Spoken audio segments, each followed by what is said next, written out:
good afternoon. For today's video guys, pupuntahan ko yung nagtrending sa TikTok guys, yung parisan ni Kuya Bill sa Ugong, Pasig City lang yan guys. Nakikita, ayan guys, nagtrending po ito sa page ni Kapod Trip. Ayan guys, panoorin po ninyo ito. Ay!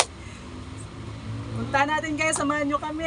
Yay! Tara na, go! Let's go! Ay nakababad sa sabaw, kaya naman ang katas na lumalabas ay lumalasa sa napakasarap at kakaibang lasa ng sabaw ng pares nila dito. At hindi lang pares overload ang bestseller nila dito, dahil meron din sila dito mga sizzling na napakamura at quality naman talaga. Kaya samahan nyo kong tikman ang putok bato na pares overload na dinarayo sa Pasig. Guys, nandito na tayo kay Kuya Bill Pares. Pares ni Kuya. Kuya, anong bestseller nyo dito, Kuya? Overload po. Yung ano? Ito. Ayan yung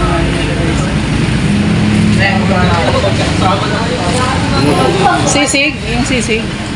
May mga silog po. Ito po. Ano sa'yo? Silog, sisig platter. Sisig pata? Platter po. Ay, platter. Sisig pata. Ayan yung mga pares nila. Pares balat with rice, pares bulalo. Tumbongga. Yung tumbong soup. Ito. Ayan, yun. Napanood ko lang ito sa ano sa TikTok. Sikat na pala ito dito.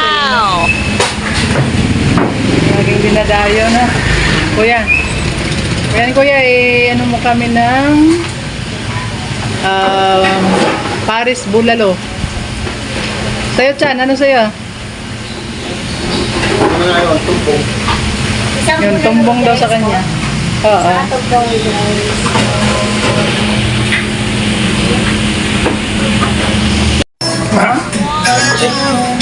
May kalamansi kayo? Ay, nge. Ito yung order ko guys. Wow! Pares tumbong. Rice na yun siya. Ang dami. Tulungan mo ako nito.